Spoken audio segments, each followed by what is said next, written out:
네, 안녕하세요. 8월 18일 슬기로운 신앙생활 70번째 곧 은혜와 사랑에 대한 9번째 시간을 찬송가 305장을 들으면서 시작합니다. 오늘도 함께 나누는 하나님의 말씀을 통해 각자의 처소에서 동일한 하나님의 은혜와 사랑이 가득하시기를 먼저 축복하고 소망합니다.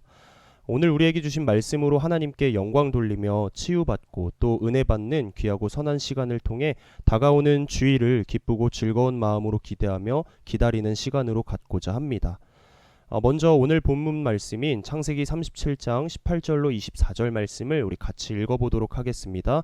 요셉이 그들에게 가까이 오기 전에 그들이 요셉을 멀리서 보고 죽이기를 꾀하여 서로 이르되 꿈꾸는 자가 오는도다. 자, 그를 죽여 한 구덩이에 던지고 우리가 말하기를 악한 짐승이 그를 잡아먹었다 하자. 그의 꿈이 어떻게 되는지를 우리가 볼 것이니라 하는지라.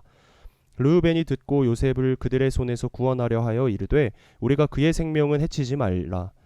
르우벤이 또 그들에게 이르되 피를 흘리지 말라. 그를 광야 그 구덩이에 던지고 손을 그에게 대지 말라 하니 이는 그가 요셉을 그들의 손에서 구출하여 그의 아버지에게로 돌려보내려 함이었더라. 요셉이 형들에게 이르매 그의 형들이 요셉의 옷 곧 그가 입은 채색 옷을 벗기고 그를 잡아 구덩이에 던지니 그 구덩이는 빈 것이라. 그 속에 물이 없었더라. 아멘. 네, 이 말씀을 통해 고난에서 건져주시는 하나님께 감사하는 삶을 살자라는 목표를 가지고 함께 나누어 보도록 하겠습니다. 오늘 본문은 요셉이 영문도 모른 채 자신의 형들에게 붙잡혀 구덩이에 던져지게 되는 이야기가 기록되어 있습니다. 실은 그들의 아버지인 야곱의 편애로부터 시작되었다고 봐도 무방하죠. 요셉은 야곱 그가 노년에 정말 사랑하는 아내인 라헬에게서 낳은 아들이었기에 10명의 배다른 형들과는 비교도 안 될 만큼의 편애를 받았죠. 그래서 창세기 37장 3절에 보면 요셉은 노년에 얻은 아들이므로 이스라엘이 여러 아들들보다 그를 더 사랑함으로 그를 위하여 채색 옷을 지었더니라 기록되어 있죠.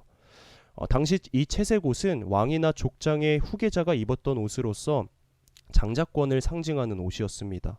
그런데 가장 막내였던 그가 형들이 떡하니 있음에도 불구하고 무려 10명이나 채색 옷을 입고 있으니 당연히 형들로부터 시기와 질투의 대상이 될 수밖에 없었죠. 게다가 불난 집에 부채질하듯이 요셉은 자기가 꾼 꿈을 굳이 그의 형들에게 이야기하게 됩니다.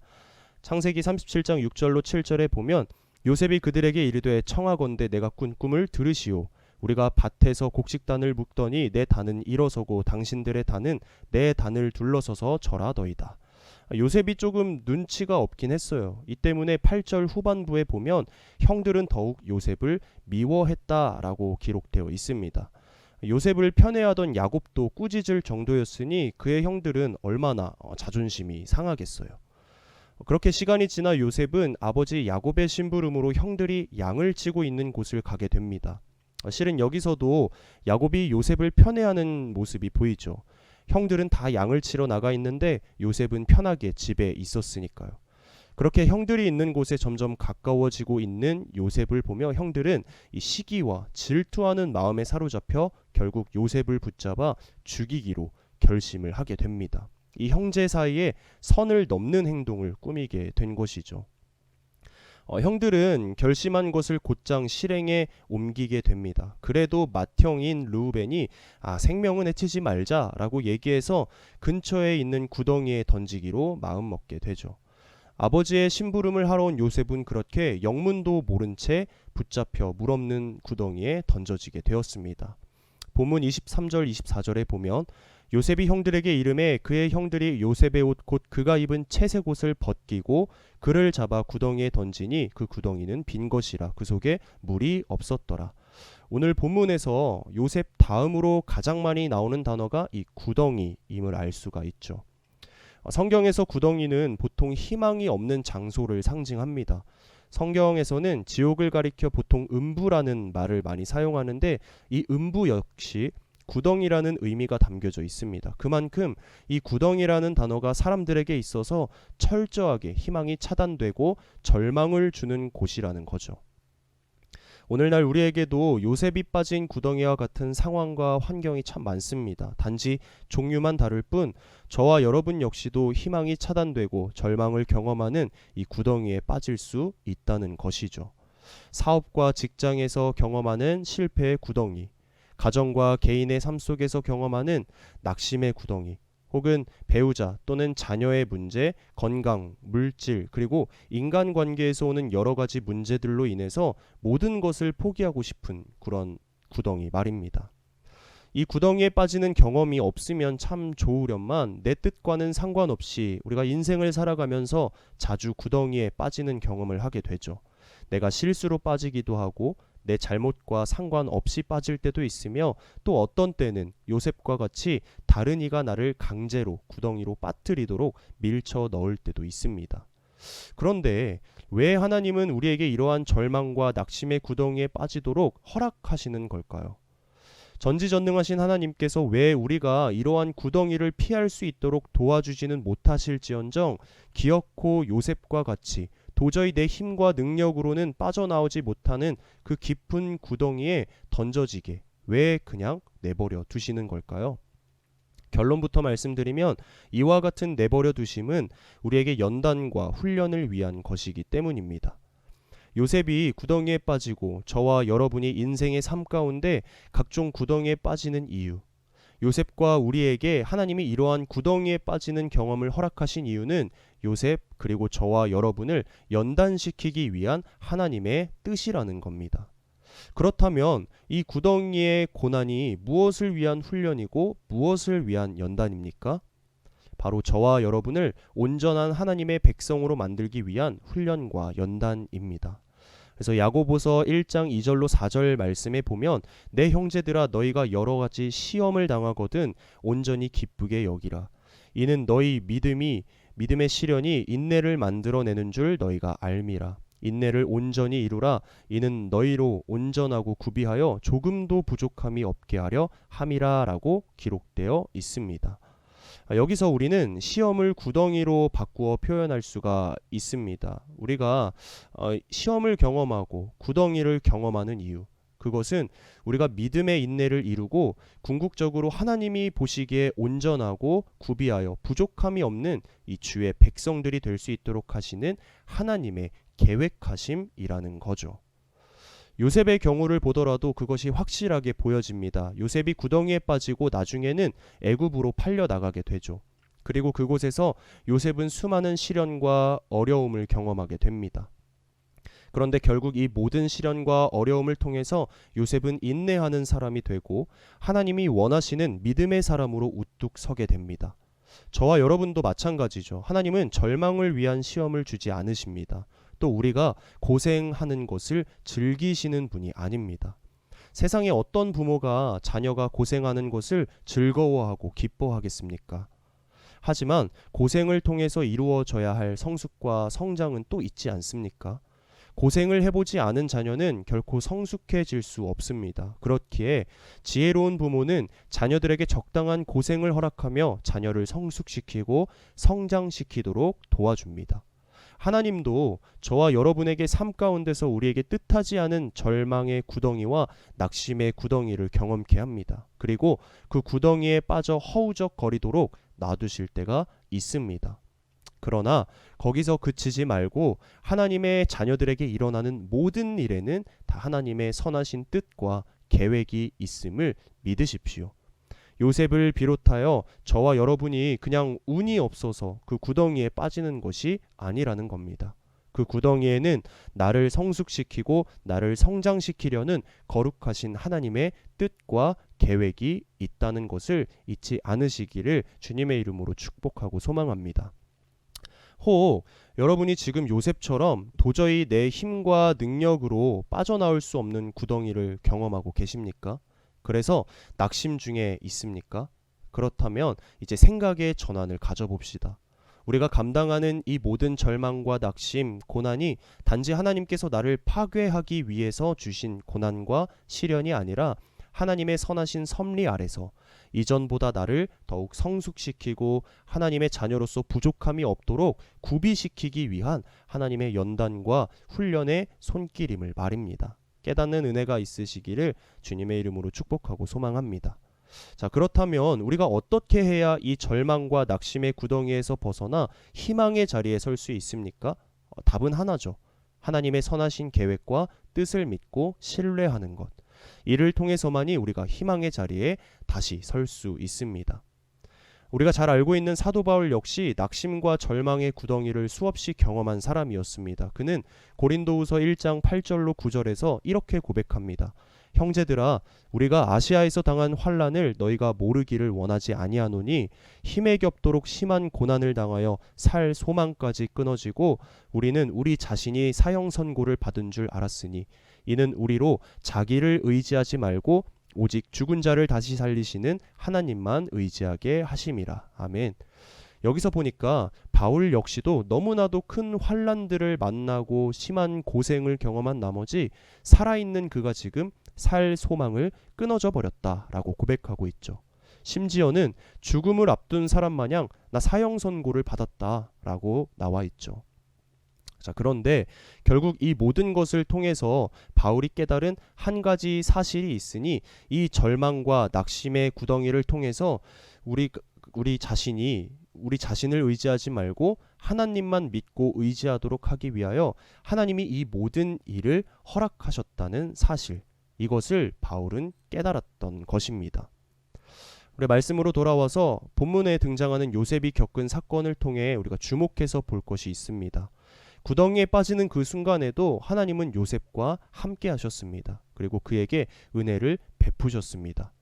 요셉이 자신이 그 어두컴컴한 구덩이에 빠졌을 때 얼마나 크게 낙심했겠습니까? 또 그가 애굽의 노예로 팔려가게 될 때 얼마나 크게 절망했겠습니까? 요셉이 아무리 꿈의 사람, 믿음의 사람이라고 하지만 그는 분명 한 치 앞도 내다볼 수 없는 자신의 상황 앞에 인생을 포기하고 싶은 생각까지도 들었을 겁니다. 어쩌면 속으로 하나님이 정말 살아계시다면 어떻게 나한테 이럴 수 있는지, 자신에게 이러한 일을 일어나기까지 왜 하나님은 가만히 계셨는지 이러한 여러 생각들을 하며 원망도 했을 것입니다. 그러나 실은 이러한 순간에도 하나님은 요셉과 함께 하셨습니다. 성경에 명확한 증거가 나와 있죠. 자, 만약 요셉이 빠진 구덩이에 물이 있는 구덩이였다면 요셉은 그 구덩이에 빠지자마자 얼마 못 가 익사하고 말았을 겁니다. 그런데 24절을 보니까 그가 빠진 구덩이는 물이 없는 메마른 구덩이였습니다. 또 형들은 요셉을 죽이려고 마음먹었지만 다행히 하나님께서 르우벤과 또 유다의 마음을 움직이셔서 곧바로 죽이지 않고 마침 지나가고 있는 이스마엘 사람들에게 돈을 주고 노예로 팔리도록 하셨죠. 그래서 25절 말씀에 보면 그들이 앉아 음식을 먹다가 눈을 들어 본즉 한 무리의 이스마엘 사람들이 길르앗에서 오는데, 그리고 27절에 보면 자, 그를 이스마엘 사람들에게 팔고 그에게 우리 손을 대지 말자라고 기록되어 있습니다. 물론 노예로 팔려나간 것 역시 큰 시련이고 고난이지만 그래도 당장은 생명을 보존할 수 있게 되지 않았습니까? 우리가 생명을 보존해야 나중 일을 기약할 수 있지 않겠습니까? 결과적으로 애굽의 노예로 팔려나간 요셉은 많은 고생을 하였지만 그 물이 없는 메마른 구덩이에서 죽지 않고 애굽에 팔려나갔기 때문에 훗날 바로왕을 만나 꿈을 해석하고 결국 애굽의 총리가 될 수 있지 않았습니까? 인간의 편에서 볼 때 그는 지금 최악의 상황을 경험하고 있습니다. 형들에게 배신당하고 노예로 팔려가는 상황에서 감히 누가 긍정적인 생각을 할 수 있겠습니까? 우리 역시도 고난을 당하고 환난을 당하고 낙심과 좌절의 구덩이에 빠지는 순간 초조하고 불안하고 두려워하는 등의 부정적인 생각들로 가득할 것입니다. 내가 그동안 쌓아왔던 믿음이 이 순간에는 아무런 소용이 없는 것처럼 느껴져 우리의 믿음이 휘청거릴 수도 있습니다. 그러나 그러한 순간이 올 때라도 내가 정말로 아무런 희망과 소망을 발견하지 못하고 내 인생의 가장 최악이라고 생각하는 그 순간에도 여전히 하나님은 저와 여러분을 붙들고 있음을, 그리고 저와 여러분에게 그 상황에서 건져주시는 은혜와 사랑을 베풀고 있음을 우리는 반드시 기억해야 합니다. 나중에 시간이 지나고 나서 요셉이 이 모든 연단과 시험의 과정을 끝마쳤을 때 자신이 경험한 인생을 돌아보면서 이 사실을 마침내 깨닫게 됩니다. 그리고 자신을 죽이려 하고 노예로 팔았던 형들을 향해서 창세기 45장 5절과 같이 고백합니다. 당신들이 나를 이곳에 팔았다고 해서 근심하지 마소서. 한탄하지 마소서. 하나님이 생명을 구원하시려고 당신들보다 나를 먼저 보내셨나이다. 또 이 모든 것이 다 하나님의 계획하심임을 고백하죠. 창세기 50장 20절에 보면 당신들은 나를 해하려 하였으나 하나님은 그것을 선으로 바꾸사 오늘과 같이 많은 백성의 생명을 구원하게 하시려 하셨나니. 아멘.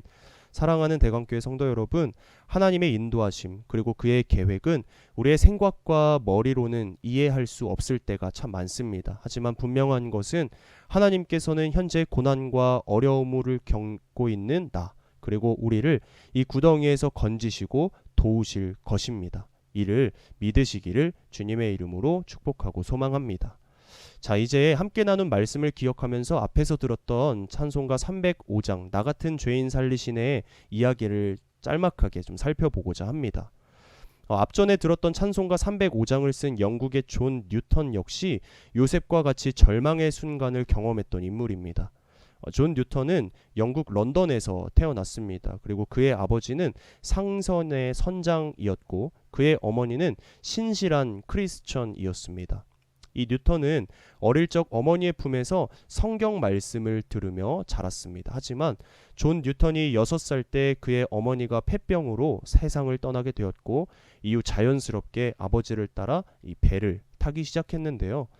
당시 뱃사람들은 꽤나 험악하고 거칠었다고 합니다. 그래서 뉴턴은 자신을 정성껏 돌봐주었던 어머니를 일찍이 여의었고 그러면서 주변 환경도 좋지 못한 터라 그러다 보니 그는 점점 도덕적으로 타락하였고 방탕한 생활을 즐기며 살았습니다. 그렇게 시간이 지나 아직 어린 나이였던 뉴턴은 아버지 친구의 배려로 노예 무역선의 선장이 되었습니다. 당시 상황이 그러했듯 뉴턴 또한 노예들을 사람으로 여기지 않았어요. 뉴턴에게 노예는 그저 일하는 짐승이자 돈벌이 수단일 뿐이었습니다. 그런데 그의 배가 아프리카에서 노예들을 싣고 런던으로 돌아오는 중이었습니다. 그런데 갑자기 대서양에서 엄청난 폭풍우가 일어났습니다.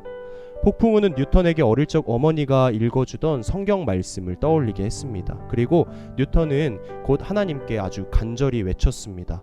주여 우리에게 자비를 베푸소서라고 말입니다. 뉴턴이 회심을 경험하는 순간이었습니다. 그리고 그의 간절한 기도를 하나님께서 들으셨는지 그 긴 폭풍우에서 살아남을 수 있게 되었습니다. 이 순간을 계기로 뉴턴의 삶은 180도 달라지게 되었습니다.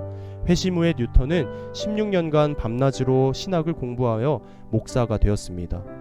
그리고 뉴턴은 존 웨슬리가 쓴 글을 읽고 노예 매매가 얼마나 악한 일인지 깨닫게 됩니다. 그리고 자신이 오랫동안 몸담고 있었다는 사실이 너무나도 부끄러웠습니다. 하지만 무엇보다 그런 악한 일을 아무 거리낌 없이 저지르고 살아온 자신을 구원해 주신 하나님의 은혜가 너무나도 놀라웠다는 것이죠. 그래서 뉴턴은 이렇게 말합니다. 내가 두 가지는 아주 분명하게 기억합니다. 하나는 내가 큰 죄인이라는 점이고 또 다른 하나는 예수 그리스도가 위대한 구세주라는 점입니다. 라고 말이죠. 그리고 1772년에 그날을 되돌아보며 찬송시를 쓰게 되는데 그 곡이 바로 나 같은 죄인 살리신의 원곡인 어메이징 그레이스입니다. 1절 가사 중에 보면 나 같은 죄인 살리신 주 은혜에 놀라워 잃었던 생명 찾았고 광명을 얻었네 라는 가사가 있죠. 원어인 영어로는 이렇게 기록되어 있습니다. Amazing grace, how sweet the sound that saved a wretch like me. 번역하면 이렇습니다. 놀라운 은혜, 그 소리 얼마나 감미로운가. 그 소리가 나 같은 가엾은 사람을 구해주셨네. 절망밖에 바라볼 수밖에 없던 그 당시 폭풍우가 몰아치는 상황 속에서 하나님은 존 뉴턴을 살리셨습니다. 만약 그때 폭풍우가 몰아치지 않았다면 존 뉴턴은 아마도 죽기까지 노예무역에 종사하며 흑인들을 마구 부려먹었겠죠. 혹은 그 폭풍우로 인해 목숨을 잃었을 테고요. 하지만 하나님의 은혜로 존 뉴턴은 폭풍우에서 건져졌습니다. 그때 그 하나님의 은혜를 존 뉴턴은 어메이징 그레이스라고 표현한 것이죠. 놀라우신 하나님의 은혜. 3절에서도 보면 이제껏 내가 산 것도 주님의 은혜라 라는 가사가 있습니다. 원어인 영어로는 이렇게 기록되어 있습니다. Through many dangers, toils and snares. 해석하면 많은 위험, 역경, 그리고 유혹을 넘어라고 보면 되겠습니다. 그렇죠. 존 뉴턴 그리고 오늘 함께 나눈 요셉에게는 위험과 역경이 있었습니다. 특히 요셉은 훗날 애굽에서 바로왕의 시위대장인 보디발의 아내에게 유혹을 당했었죠. 이러한 여러 상황들이 마치 요셉이 구덩이에 빠졌을 때와 다를 바 없어 보입니다. 누가 위험과 역경과 유혹을 당했는데 희망만을 바라볼 수 있겠습니까? 그런데요, 이와 같은 상황 속에서 건져주시는 분이 계십니다. 3절 다음 가사를 보면 또 나를 장차 본향에 인도해 주시리라고 나와 있죠. 원어 가사로는 It is grace hath brought me safe thus far 라고 되어 있는데요. 해석하면 이 은혜가 나를 지금 여기까지 안전하게 이끌었으니 라고 보면 되겠습니다. 네, 존 뉴턴 그리고 요셉이 동일한 고백을 하죠. 하나님, 바로 하나님께서 나를 지금 여기까지 안전하게 인도하셨다라고 말입니다. 그러니 두려워할 필요가 없었습니다. 나를 건져주시고 인도하시는 분은 온 세상을 창조하시고 또 다스리시는 하나님이시기 때문입니다. 오늘 우리도 이와 같은 고백이 있어야 합니다. 때문에 지금 겪는 고난과 절망들로 인해 무너지지 마십시오. 쓰러지지 마십시오. 죄인인 나를 살리시고자 건져주신 우리 주 하나님을 의지하며 하루하루를 살아가는 저와 여러분 되시기를 주님의 이름으로 축복하고 소망합니다. 오늘 우리는 창세기 37장 18절로 24절 말씀과 200년이 지난 지금까지도 우리에게 은혜로 다가오는 나 같은 죄인 살리신이라는 찬송가를 통해 하나님이 어떤 분이신지를 다시 한번 깨달았습니다. 오늘 우리에게 하나님은 어떤 분이십니까? 우리 하나님은 고난에서 건져주시는 하나님이십니다. 오직 하나님만이 나를 건지시고 구원하실 수 있는 분이심을 믿으십시오. 그리고 이전보다 더욱 견고하고 튼튼한 반석 위에 저와 여러분을 세우실 것을 믿으십시오. 이 놀라운 은혜를 깊이 묵상하며 날마다 구원의 감격을 잃지 않고 살아가는 우리 모두가 되기를 간절히 축복하고 소망합니다. 지금 나아지지 않는 코로나 정세로 인해 참 여러 가지로 힘든 상황이 가득합니다. 나라와 민족을 넘어 이 세계가 어떻게 돌아갈지 막막하죠. 또 불안하고 염려되고 두렵습니다. 마치 저 아래 깊은 구덩이와 같이 어둡습니다. 하지만 고난에서 건져주시는 하나님이 우리와 함께하고 계시죠. 우리 하나님만 의지하고 하나님만 바라는 성숙한 믿음의 사람, 그리고 하나님이 기뻐하시고 즐거워하시는 믿음의 사람으로 세워질 것을 기대하며 오늘 하루도 은혜와 사랑으로 가득한 하루 되시기를 다시 한번 주님의 이름으로 축복하고 소망합니다. 이 시간 함께 기도하고 마치도록 하겠습니다. 사랑이 많으신 아버지 하나님, 감사합니다. 오늘도 우리에게 말씀으로 다가오셔서 이 말씀으로 하나님의 은혜와 사랑을 깨달을 수 있게 하심에 깊은 감사를 드립니다. 오늘 말씀에 등장한 요셉이 경험했던 그 절망과 낙심의 구덩이는 결국 요셉을 하나님의 온전한 사람으로 세우시려고 하셨던 믿음의 연단과 훈련이었습니다. 혹 오늘 우리들 중에도 남들에게는 말 못할 요셉이 경험했던 낙심과 절망의 구덩이에 빠져 있다면 오늘 말씀을 통해서 하나님께서 이 모든 일을 통하여 결국 나를 믿음의 사람으로 온전하게 세우시려는 선하신 계획과 뜻이 있음을 신뢰하고 이 모든 고난과 환난을 믿음으로 잘 인내하고 견뎌낼 수 있게 도와주시옵소서. 그리고 이 시험과 연단을 통하여 오직 하나님만 의지하고 하나님만 바라볼 수 있는 믿음을 가질 수 있는 은혜를 허락하여 주시옵소서. 모든 것 주님께 맡깁니다. 주님의 계획과 뜻하심대로 이 땅 가운데 역사하여 주시옵소서. 오늘 말씀 잘 붙잡고 다가올 주일을 기뻐하며 기대하는 우리가 되기를 소망하며 감사드리며 주 예수 그리스도의 이름으로 간절히 기도드립니다. 아멘. 네, 우리 수고하셨습니다. 다음 주에 뵙겠습니다. 안녕.